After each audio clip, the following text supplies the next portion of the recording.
Taking so long.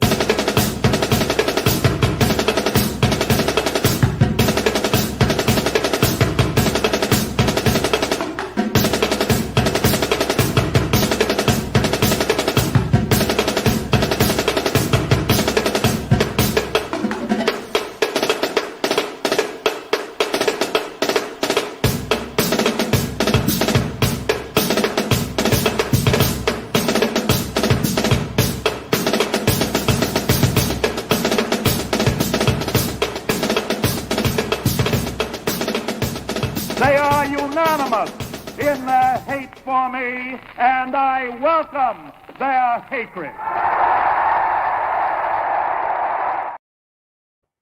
What is up, everyone? This is Hater Radio. My name is Chris McLean. I'm here with my co-host, Ian Gibson. How are you? I'm doing very good. It's definitely good to be back. Yeah. Ian had an interesting Christmas. I'm not going to dive too much into it, but we're glad to have everyone here and glad everyone's safe and healthy. And we got through the holidays a bit. We're going to get through the rest of the holidays on Wednesday and Thursday, and then we'll jump back into normalcy, into our regular lives. But, I wanted to talk about these games just a little bit. Ian, I want to hear your thoughts on the first round game, since we didn't get to talk about it the other day. Anything that stood out to you in those first four games? Well, one of them was Oklahoma's just sheer ineptitude to hang on to a lead here, because Alabama was dead to rights, and this might be a good side for Indiana. Was that that first quarter, Alabama was dead in the water. They had no life. It was all Oklahoma. The defense was getting the stops. They got the turnover and all that, but Oklahoma, for whatever reason, just couldn't. What it really was that third down play that went through the hands of the wide receiver, which would have resulted in a conversion. Instead, they had to punt, where either Mateer could have ran for the first down, or if he does catch it, if he catches that ball, it's first down in the red zone. We're talking about like even more momentum for Oklahoma.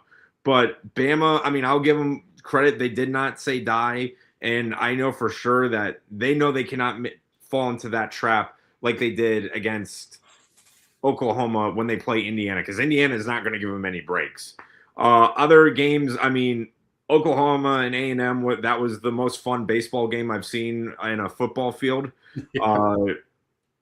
I mean, it was definitely a fun defensive effort, but I mean, both sides offensively just, were really, I mean, Texas A&M had every chance to win that game and just could not get it done. And then the other ones, I mean, Oregon and Ole Miss beating up James Madison and Tulane. I know James Madison definitely towards the second half was starting to put up more points, but I mean, really after the first quarter, those games weren't really in doubt, and that started the notion of retweaking the playoff system. My only thing is look, I said from the beginning, as much as I am a supporter of the group of five, I think it should be the 12 best teams. But if you retweak this thing, you change the playoff again 3 years into this thing, and we've already changed it twice. We've changed where conference champions got home field advantage. That got thrown out the window because Boise State, got the Fiesta Bowl. They got the bye last year, and they changed it to the highest ranked teams. And now, say we go to the 12 best teams, 3 years in, we're already changing the system 2 times. It feels like what they were trying to do in the 90s, just trying to find some amalgamation to get a national champion until they came up with the BCS. But regardless of the games, I mean, Ole Miss, Oregon looked fantastic. They got the job done. They didn't fall into any traps, especially Ole Miss. There was a lot riding on Ole Miss for a potential upset because obviously Kiffin's gone. Tulane was the best group of 5 team, but they did not fall into any traps. Same thing with Oregon. But that was just my take from the first round. I mean, kind of, I would say not the most exciting first round besides Oklahoma and Bama, but it's not supposed to be exciting if you get the win. Yeah, on your point about the playoff expansion and whatnot, I've been putting it out there just because we have the platform, and I feel like it is a service to the G5 teams, just because I feel like the G5 teams have been getting hammered, especially with the results and just people being upset in general. But I don't know. I feel like we need to be going more towards what the basketball tournament is and not 64, 68, whatever, not that many, because that's a little too absurd. But I'm, more towards like the FCS. And I know you've talked about it before. Like the FCS playoff is 24 teams. They have first round buys for the top 8, which would be the best teams. The best 8 teams would get a first round bye. And then all the conference champions get in. So that's the MAC, the Mountain West, the Sun Belt, all of them. They all get in. And so that's 10 teams. And then you have, the rest of the at-large teams. And I think that, honestly, as much as people are like upset now, I don't think they'd have a problem with that, because then you would have matchups where it's like, I don't know, Ohio State and, Toledo. And so then it's like that actually has some interest in the state of Ohio. Like fans of Toledo are going to want to see that game. And like, I don't know. I just feel like to be more inclusive of the sport, to include all the teams that are involved with FBS, which FBS is 134 teams, to shut it down to only 12 teams is kind of unfair. And I know it's like, oh, we keep expanding. But I mean, like, we knew this was a possibility. Like they were not going to be able to expand right away. They weren't going to go from the BCS 2 teams then to 20 teams. That was not going to happen. That was never a scenario in mind, just because of all the logistics of everything. And they had to ease into this. And it took a long time, but then they realized last year the ratings were huge. And they're getting people to watch the sport. They're getting more people from across the country involved. James Madison fans were involved. Tulane fans were involved here. So you're getting more people interested because they actually have a shot of going to games that are meaningful. I don't agree with a G5 playoff at all. I don't think that helps anything. They already have an FCS playoff. All these teams are part of FBS. And I don't want it to be to where they shut down and do a 30-team super league. I don't want that. That's not what college sports are. It's not what FBS is. All these teams deserve a shot. And there'll be plenty of years and games where the group of 5 teams don't win, but the games where, Boise State won and beat Oklahoma, and TCU when they were a group of 5 and they beat Wisconsin, and Tulane beat USC, and on and on. There are games where these group of 5 teams do win these big matchups. And it's I'm all for it. And I think, the more we have data of these games, which right now we only have 4 of these real games, because it's the Cincinnati game from the 4-team playoff, last year's Boise State game, and then these 2 games. So there's really only 4 games that the G5 has been in the playoff since 2014. So, I feel like that's not enough data to really prove anything. I think, if we expand, which I don't know when it's going to happen, because I think next year the talk is 16-team playoff, which I don't know if we're going to see it.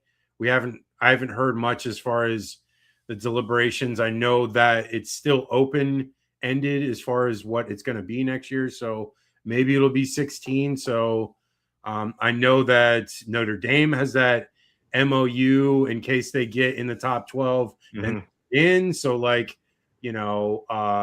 it's kind of pissed people off.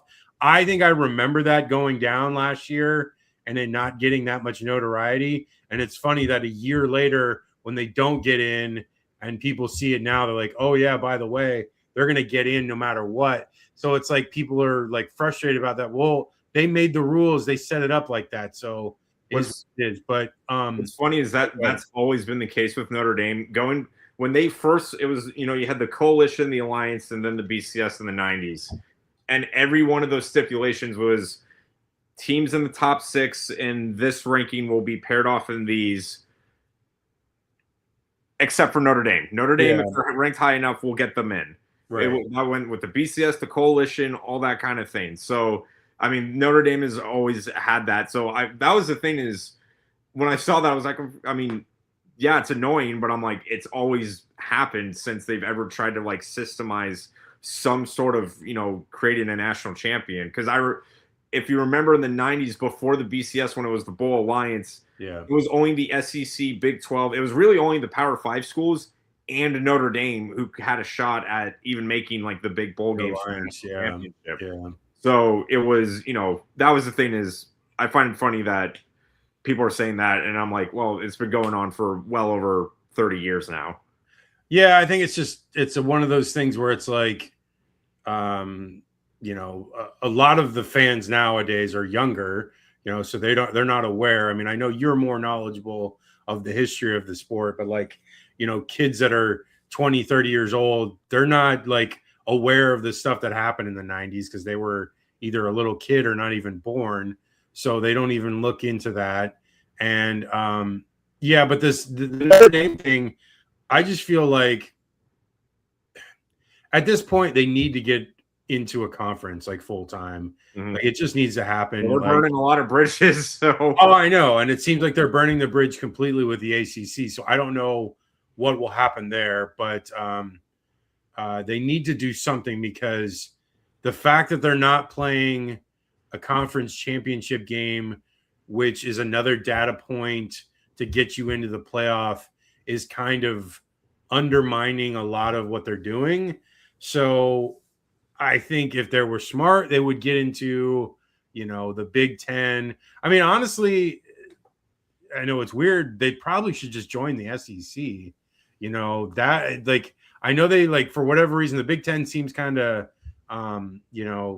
over bloated at this point. Seems like there's too many teams, but like the SEC is only at 16. So like, I'm sure they would want to take on Notre Dame. It would kind of mess up scheduling, whatnot, maybe if they took another team. But I don't know. Just for Notre Dame's sake, they need to get into a conference because they need that extra game of a conference championship game to boost their resume. And right now, their resume looks really kind of sad because, with the ACC teams that they were playing this year, the best team that they played was Pitt, and Pitt looked like garbage against ECU the other day. And so, like, I don't know. Let's move on. Let's talk about the games coming up on Wednesday and Thursday, New Year's Eve and New Year's Day.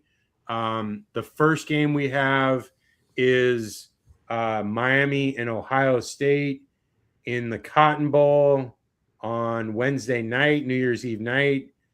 I'm going to give you the leeway here on all these, Ian. I want to hear your thoughts first, and then I'll jump into mine. So give me your thoughts on this game. So the much publicized, rematch, because this is the first bowl game they played since the controversial national championship in 2002 and the Fiesta Bowl, where it was the, pass interference call, and then Ohio State won in overtime. But with this game, Ohio State comes in as heavy favorites. Their only loss coming from Indiana. But there is a point that a lot of people are making is that Ohio State, realistically looking at their schedule, has played three legitimately good teams, like solid teams. And even some I'm going to put very loosely, because I would put Texas, solid team. They beat A&M. They still also lost to a bad Florida team. And then, they played Michigan, who, before everything exploded at that in Ann Arbor, still a tough win. And then obviously the loss to Indiana, but they were in that Indiana game in the Big Ten championship the whole time. That game could have easily flipped the other way. We still need to see Ohio State just really, like, this is their chance to really prove it. Kind of like last year. Last year, though, they had their backs against the wall. Ryan Day had his back against the wall. I firmly believe it's no secret that if they didn't go at least to the national championship, he is not coaching in Columbus right now. But now they need to go out and say, look, we are still 1 and 2, 1A and 1B in college football right now. They need to have the defense to, shut out this Miami offense, which A&M did very well on. They have a very good playbook on, stopping Miami. It's all about making sure, because Miami's going to wear you down. That's how they beat A&M. Guys like Tony just, on the outside bubble screens and then running the ball down your throat in the fourth quarter. Ohio State needs to find a way to bridge those gaps and make sure they are not in those fourth quarter situations, getting Miami 6 yards a clip pretty much. For Ohio State offensively, obviously the defense for Miami is going to be their strongest suit. So now you have to find a way to spread them out. Bo Jackson is a horse at running back, and you have, the best wide receiving room in the country right now. Bojack Horseman? Oh, yeah. I didn't even think about that. Good point. Happy accident.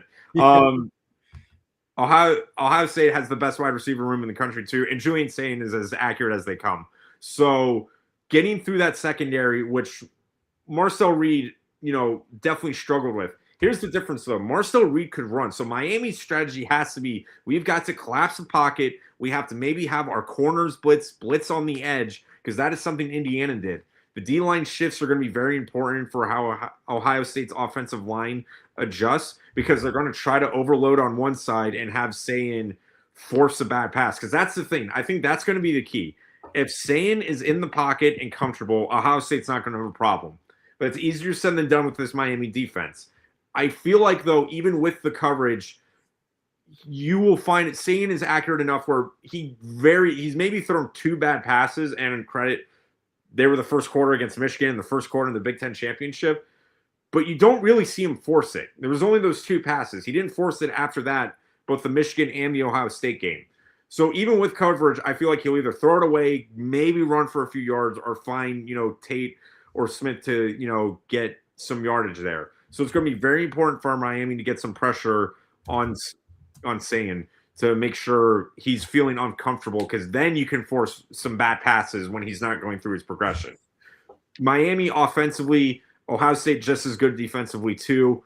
That's the thing, is you got to try to keep this game close. Wear them down, get into the fourth quarter like you did with A&M in a lot of these games, and try to run it out. You can try to rely on Carson Beck, but with that secondary and linebacking core of Ohio State, you're entering very dangerous territory. I think the smart thing to do would be maybe some more play-action rollout passes, maybe favor one side to Beck, his throwing side, swing passes, out routes, something like that. Do not force – if you're going to have a home run play, make sure it's on a play action. Make sure there's a better chance for Beck, and that, nobody on the secondary is going to be able to snatch it out of the air. I feel like in this game, I think if Ohio State's defense, like I said, can get pressure on Sayin, they can keep this game close. But Ohio State, again, there's been a lot of talk about them haven't really truly proven themselves this season, because, they played Texas week 1, pretty much layups for the rest of the way until the Michigan game, won that one in Ann Arbor. Then they lost the Big Ten championship only by 3 points. So now this is another prove it.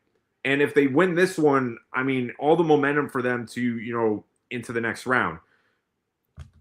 Like I said, if Miami keeps it close, they have a better shot. But I think Ohio State can out-talent right now Miami.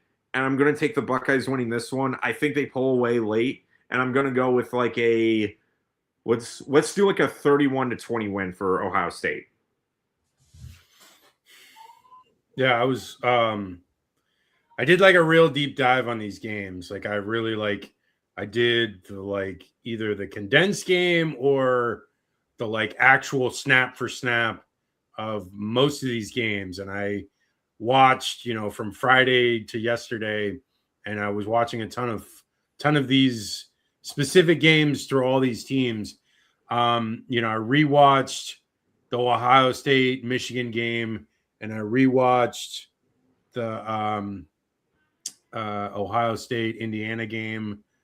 I did not rewatch the Miami Texas A&M game. I felt like that game was not a real good precursor to what is going to happen in this game. I did rewatch the Notre Dame Miami game, which I felt like that was the best example of what Miami went up against as far as playoff caliber team, because even though Notre Dame didn't get in, they were right there on the edge. And, I think the A&M game was a little bit of fool's gold just because it's like, one, Beck didn't throw the ball a ton, and I think that might have been the offensive game plan. I think they wanted to limit how much exposure he had in that game, so that he could limit mistakes, which, going into this game is going to be huge, because if they're forced to throw the ball a ton, then, Beck, I don't expect him to have a clean game. I don't expect it to be 0 interceptions next to his name. I expect 1 or 2 at least. Like you said with Sayin is very accurate, and he's had like very little interceptions just the first quarter of both the Michigan and the Indiana game. So I don't expect him to get rattled too much. But I was looking at it. Indiana did get 5 sacks in that Big Ten championship game, and I feel like Miami's defensive line is better than Indiana's, at least talent-wise, because I always forget his name. Number 3 for Miami, Nestamore. Yeah. So him and Bain, are just 2, freaks of nature, and they just eat tackles alive. And so, like, I feel like they're going to be in the backfield a little bit. It will be huge for Bojack Horseman. He needs to have a good game. And he had a decent game against Indiana. He had like 83 yards. But I think the thing that stands out the most for Miami and the game plan of what happened in that A&M game was Malachi Toney was double teamed almost the entire time. So A&M was basically eliminating him from the game, which outside of that punt return and that touchdown on that jet sweep that he had, that was about it. He didn't really do much at all the rest of the game. And so really the focus that Miami was having and what they had great success was running the ball with Fletcher. And if you saw in the Indiana game, Black and Hemby are very similar backs to Fletcher, similar size kind of games. So I expect Fletcher to have a good game. And that'll be crucial for Miami, because if he doesn't have a good game and Ohio State's able to stop that running attack, then it's going to be a long day for Miami. But I don't think that's going to happen. I think Fletcher's going to do well, and that's going to set up, like you said, possibly play action stuff for Beck.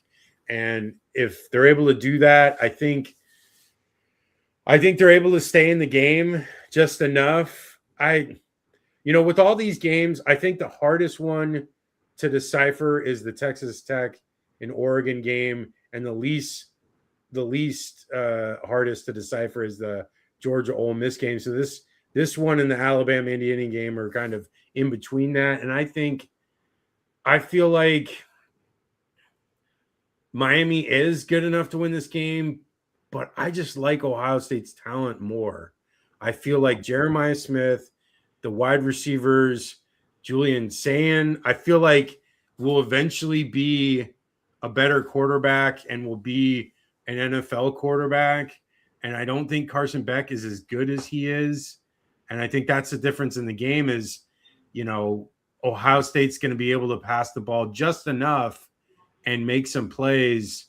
I feel like Sayin is also a little more elusive than Beck. And so Beck's a little bit of a sitting target back there. So Ohio State's going to tee off on him. And even though Miami's going to get some pressure on Sayin, I feel like Sayin is going to be able to get away enough times on rollouts, play actions, whatever, to be able to make some plays. And, the tight ends as well for Ohio State have made some plays The one was Claire, and I can't remember the other guy's name. I was watching those games, and so expect that to be part of their package as well. Some of the tight end play, which the two of them are decent tight ends. Miami's tight end play, it's been okay. They definitely go to them in like their red zone offense for sure, that I've noticed. I think, I don't think you can do a game plan like Texas A&M. I think it's too hard. I don't think they're going to do it where they're going to, double up on Tony. I don't know. Maybe it is the right one. Because it did kind of work. I don't think Texas A&M was expecting Mark Fletcher to have as big of a game as he did. Because of that, it really kind of changed how things went. I think if they were able to get the stops in the run game, that game would have went a lot different. But Fletcher was, 10-yard clip. He had the one run at the end of the game where it was like a 50-yard run to pretty much give them the win. So I don't know. I think Ohio State's going to win. I'm just going to say probably like a 28 to 17 game. And you said 30. What did you say? I said 31-20. Yeah, it's something about that. It might be like a 10 to 11 point difference, and maybe and I'm thinking it's at the end of the game, and maybe Ohio State scores late to go up 2 scores and put to ice the game. Let's move on to the next game. This is actually this is the most difficult game to figure out because Texas Tech and Oregon are two well-coached, two talented teams. I think Texas Tech has the best defense in the rest of the playoff and probably even the entire country in general. Oregon, as far as offense, has so many weapons. There's 3 or 4 backs that they have. They have 5 or 6 wide receivers. It's crazy. But again, I want to hear your thoughts first, and then I'll give my thoughts. So, yeah, this game, agreed. It's very, very tricky to decide this one because both of these teams are very, dynamic. Texas Tech has been one of the most and definitely the best team out of the Big 12, and I have been saying it all year, and I'll stand by it. They have the best defense in the country, and it will just come out, punch you in the mouth, and they can score off their defense, and they can get in good field position on the offense. Now they face this huge test in this, very dynamic Oregon offense. Guys like Dante Moore and the athleticism they have. With this game, it's going to be very interesting with how both offenses do because Oregon's defense is no slouch either. They're number 7 in the country, in the entire country, and I think they're 6th against the pass. The run game is 22nd, which is so really good, but that could be a crease that Texas Tech can exploit, having a running back like Dickey to maybe soften it up, maybe 4 or 5 yards a clip, and then have Morton either roll out and, hit some passes. In this game, the thing that's kind of tipping the scale for me is because you got to look at how the seasons have gone. Oregon's one loss is to Indiana, who is the best team in the country without a doubt. And Texas Tech's, one loss is to Arizona State, which, not a bad team, but definitely not in the same level. But I think the difference of those is that Oregon has been playing with fire all season. They had the 18-16 win against it was Iowa. They had an 18-16 win against Iowa. They, not so comfortably beat Wisconsin. The Washington game was close. I'll give that one a pass because it's a rivalry game. But other than the Arizona State game, Texas Tech has been on a warpath. It's just any team that they face, they just completely dismantle and destroy, led by their defense. And it really, for me, the deciding factor in this one is what Oregon offense are we going to get? Are we going to get the one that can put up 60 points and score every drive? Or are we going to get the one that gets stuck in the mud? Now that you're playing a really good defense again, that's the thing that I've noticed is when they play good defenses, Indiana, an Iowa, I'll even say when they played Penn State still had a really good defense at the time. Yeah. I think that's going to be the deciding factor, and that was kind of what tipped it for me. I like Texas Tech's defense in this one, creating enough problems for Oregon. And I feel like if they win the field position battle, Texas Tech can just play their game. Oregon's got to find a way to, not fall into the trap that the Red Raiders have, especially on defense, but it's easier said than done because they have some of the best linebackers and the best defense of the country. Dante Moore is going to need to get more mobile, maybe some more swing passes, more toss plays to the running backs. But I like the Red Raiders winning this one in the Orange Bowl. I'm going to go with let's do a 27-21 win for Texas Tech. Yeah, with this Texas Tech, the thing that I noticed, it just seems like the O-line might be an issue, might be like their weak link as far as their entire team, because everything else is pretty top tier. Like the receivers are great. I love Dickey and Williams. I think they're probably the best combination of backs in the country left. But with the O-line, it seems like they can get pressure on Morton a little bit. And if Oregon's able to do that with 4 linemen, it could be a long day for Morton. But again, Texas Tech is able to make a lot of explosive plays. In that Utah game, Dickey ran a short or a shallow in crosser, and he dips underneath the line of scrimmage to make it a throw behind the line of scrimmage. And so they were able to get that block, and then it was like a 70-yard play. And so, like, that's stuff that they can do to alleviate some of that pressure. I like the receivers a ton. Virgil, Eakin, Douglas, they all do phenomenally well. They all have really good hands. Even their tight end, I can't remember his name. I think it's number 7. The tight end is really solid, makes a good amount of plays. As far as Oregon, ton of wide receivers like we talked about. I think the thing that came about in the James Madison game was Malik Benson having a huge game, which I think that might be the case here. He's so fast, and there's so many of these receivers that you lose track of him. And it seems to happen almost once a game. It happened in the Indiana game, happened in the James Madison game. It just happens, and I think it happened in the USC game. He just gets loose for like a 40-yard touchdown, 40, 50-yard touchdown, seemingly all the time. And he's wide open when he gets them too. Yeah. It's not even close. Like there's like no one around him because he's just that fast. And the play calling is pretty top tier. I like Will Stein a lot, and I think he'll do well at Kentucky. But running back wise, Davison, some of the other guys, it's a huge smattering of guys in that running back room, and they all can carry the ball very well. I think Davidson's more of the big back. So you'll see him as a battering ram. But as far as Oregon's defense, I felt like they were going to give up explosive plays to James Madison because I knew James Madison's offense was good.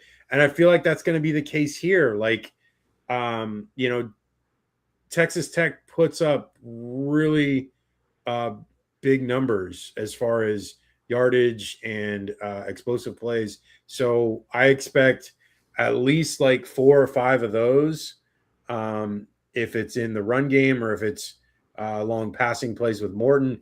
I will say when you were mentioning the Arizona State loss, they didn't have Morton in that game. Yeah, it was Hammond that played.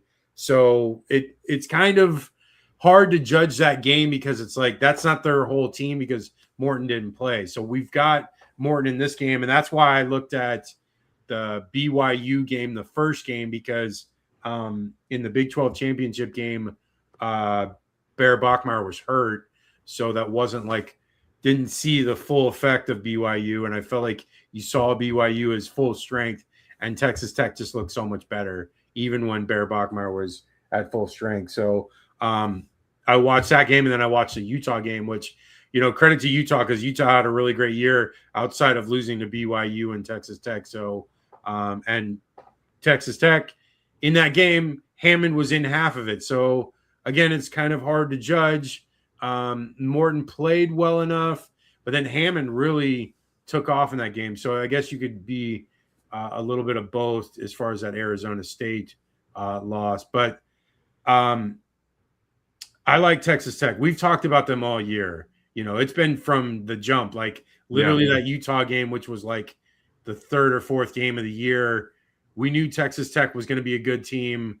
Rodriguez is a stud linebacker. The other guy, I can't even remember his name, number 13 for the linebacker for Texas Tech. He's a stud. They force mistakes. They create a ton of turnovers. And, Dante had 2 interceptions last week against James Madison. So that may come to bite them in the butt this week. So if Texas Tech is able to create some turnovers, which I think they will, Morton, has got to eliminate them. I think he still can, create some turnovers himself. So they got to be careful there. They got to be safe with the ball. I think it's going to be a really close game. I think it's going to be, the one thing with Texas Tech seems like their field goal kicker makes a lot of field goals. Yeah, that's true. They're not worried there. They're if it comes down to a field goal game, I think they'll be fine. It's in a dome, so it doesn't matter. Or no, it's in the Orange Bowl. So kind of dome. Everything's covered now. So, but no, I feel like Texas Tech should win this game, and it's going to be close. I'm going to say Texas Tech scores a field goal late to go up by a point or two, and makes a stop on defense, and that's it. So I'm going to say a 28-27 game. All right, let's move on to the last two. We got Indiana, Alabama. I want to hear your thoughts. Again, I want to hear your thoughts first because I just want to hear what you're thinking on this. So obviously Bama, if they are smart, and they should be, cannot fall into the trap that they did against Oklahoma. If they have that first quarter, because Indiana is not going to give you a chance to get back in the game. They're too good and too well coached for that to happen. For Indiana, obviously, once again, another biggest game in program history, especially since this millennium, playing in the Rose Bowl, representing the Big Ten in the Rose Bowl, and playing against Bama. Indiana needs to really just play their game. And Alabama, especially offensively until that second half, has really struggled. The one thing, though, is that we knew how good Oklahoma's defense was, and Alabama adjusted very well. So it's going to come down to guys I feel like if Jam Miller can, we've really been waiting to see him turn it on. If he can have a good rushing attack, and if the wide receivers, if Ryan Williams can, kind of come out of his shell, because we know Ty Simpson is athletic, is a very good quarterback, but with guys like Fernando Mendoza, with how balanced that offensive attack is, that's why Indiana has been so good on offense, is that of how balanced it is. You got guys like Hemby, the running back, and then Cooper to catch for Mendoza, and obviously Mendoza winning the Heisman Trophy, one of the best quarterbacks in the country. I think defensively, though, that's been the issue. Indiana has been fantastic on defense, bar none. For Bama, it's been kind of rivers and valleys between games, because you had, they got really smacked around defensively against Georgia, and then they lose the first matchup against Oklahoma. They've had to really get bailed out sometimes, and I'm not going to let go of that Florida State loss. I'm sorry. They did that, they did get, pretty much humiliated defensively against Florida State, and that is not a good team. And this game, like I said, if Indiana just plays their game, they've got Bama where they want them.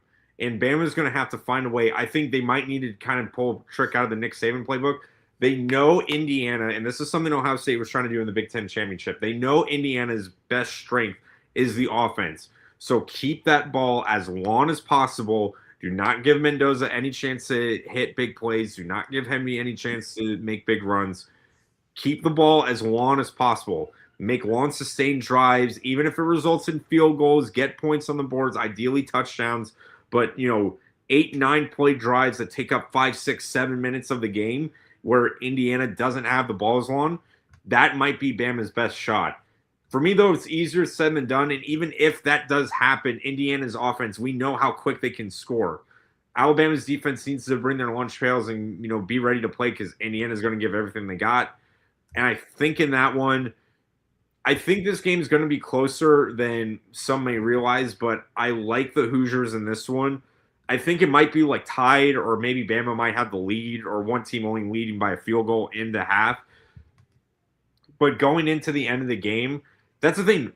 Indiana has been in these situations, Penn State, Oregon, Ohio State. They've been in a lot of close games with a lot of good teams. Yeah, and they've won out. Bama, on the other hand, minus the Georgia game, and South Carolina, Auburn, the teams they won kind of close by weren't as impressive as Indiana's. So I'm with that. I'm going to take Indiana winning this one. Like I said, I think it'll be close, but I'm going to take the Hoosiers winning in the end. I'm going to go with let's do a 34-29 win. Kind of a weird score. I just wanted to caveat, I didn't add in my my breakdown of the Texas Tech Oregon game. Surratt had a great game against Oregon, and I feel like the wide receivers for Texas Tech will as well. And then the other thing I wanted to add was BYU was forced into a lot of checkdowns in that game because the coverage for Texas Tech was phenomenal. So yeah, you might see Oregon struggle in that game because of that. But I like Dante Moore a ton better than Bear Bachmeier, so maybe he's able to find his way out through that. But on to this game. So, I love Indiana a ton. I love Cignetti. I think he is by far the best coach in college football right now. I don't think there's anyone better. I think Kirby Smart gets the nod just because of his 2 championships, but Cignetti is basically, the Gator Nation football podcast guys like to call him. He's a Death Star. He really is a Death Star. He's determined to win. He only has 2 losses at Indiana, and at this point, I don't know if they're going to get a loss. I feel like they should beat this Alabama team. I like the Alabama team a ton. I like Ty Simpson. I like the weapons he has. I like Cuevas, the tight end. I like Jeremy Bernard a ton. I think the guy's super talented. Jam Miller's healthy. And that's the key here is they're getting health back for Alabama, which should go a long way for their offensive improving. I think in that first little bit against Oklahoma, it was a struggle. But once they got cooking, Brooks, the young freshman, number 17 for Alabama, that guy had a heck of a game against Oklahoma. 2 touchdowns, huge conversions, just phenomenal game for him. I think Jam Miller will be hugely important in this game. I think they need to run the ball a ton to stay out of 3rd and longs, which Indiana will feast on, which they did a good job against Ohio State in that Big Ten championship game. Love Surratt for Indiana. I think Surratt is, he's not my wide receiver 1. You know who that is. You know, Ja'Kai Lemon. Ja'Kai Lemon's my wide receiver 1, but Surratt is right there. He is the guy. He's just sure-handed and he makes plays. I mean, he made plays in the Oregon game. He made plays in the Big Ten championship game. The guy is a stud, and I expect him to have a good game. And then you have Becker and Cooper for Indiana as well. Becker, huge plays in that game, especially that 3rd down to eat up the clock and basically give Ohio State no time to get down the field. Cooper was hurt in the first quarter of that Ohio State game, so expect him back. He should be healthy in this game. A lot of explosives for Indiana. They're just a very well-coached team that does the small details right. I love that tight end H-back they have, number 37, Nowakowski. The kid just man, he makes plays and he's like great blocker, just a phenomenal player there for them. Their defense is very stout. They get pressure with only 4 linemen most of the time. They mix and match with their linebackers who they're rushing with. So they'll come off one side, whatever. And it makes the pressure where it's come from. It's hard for the offensive line to really decipher where it's coming from. So they struggle with picking up those certain points of pressure. And so that's how they're able to get the sacks. They had 5 sacks against Ohio State, who's a really good offensive line. Bama, I think their defense is underwhelming, and I think that's going to be the problem here. They're able to create turnovers, which they did against Oklahoma. They got that huge pick 6. Indiana doesn't do a ton of that. They did have the pick early from Mendoza, but they limit those mistakes for the most part. I like Indiana in this game. This is a relatively easy game to pick for me. I feel like Indiana is the better team. I feel like they're on a mission. Like even Signetti said, a year too late, he felt like they were good enough last year to do this stuff. And like, they're even better this year. And I feel like it's going to be probably a 30 to 17 game. Okay. Last game. This is the easiest game to pick. I'm sorry, Ole Miss, but I feel like this is the easiest game out of the 4 to pick. Ian, your thoughts, and then I'll get into mine. Yeah, and it really comes out because it's interesting with Georgia offensively in the country. They have ranked kind of in the 30-40 range, not kind of middle of the pack in the SEC as well. But defensively, I mean, it's Georgia. It's Kirby Smart. It's his brainchild. They're the suffocating defense. Even passing-wise, though, there has been a struggle, and I'll get to that as Ole Miss's hope. But we know how good they are defensively and offensively. So Georgia, if they need to win in a shootout, we've seen them do that before. For Ole Miss on the other side, obviously elite offense. Chambliss has had a fantastic season, especially if Lacey has a great game as well. It's a really deadly 1-2 punch. But defensively, there's definitely been some, question marks there. The hope, like I said, I don't think this one is as difficult, but for Ole Miss, I'll extend an olive branch. The chance is if Lacey can just get 150, 200-yard games, just go absolutely off. Now, that's asking a lot. Yeah. This Georgia defense, a lot. Yeah. But if he has a good running game, then that makes it easier for Chambliss in the passing game, especially with how mobile Chambliss can be in the passing game. That is the one caveat, is that Georgia's defensive against the pass, I think, is actually 47th total. But again, I mean, still, they're top 10, defense in the country.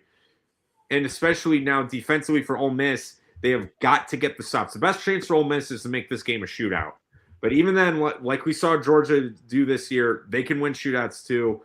But that would be my hope for Ole Miss fans of how they would win that game, is have Lacey have a really good run game and make it easier for Chambliss in the passing game. That way you're just running up and down the field. But again, very tough against Georgia.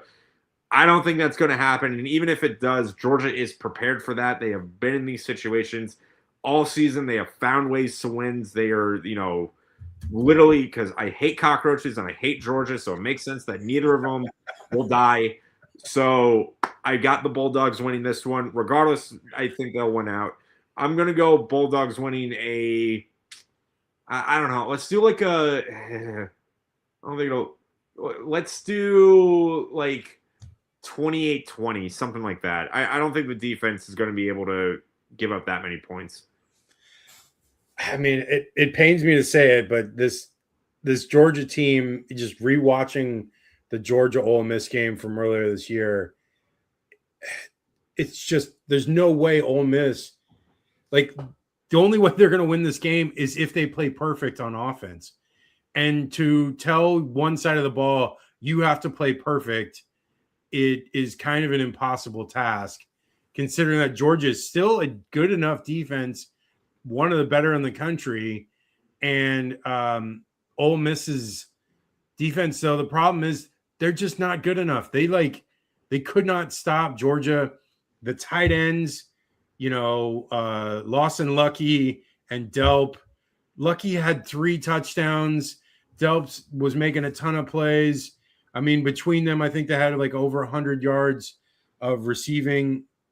Frazier had a good game.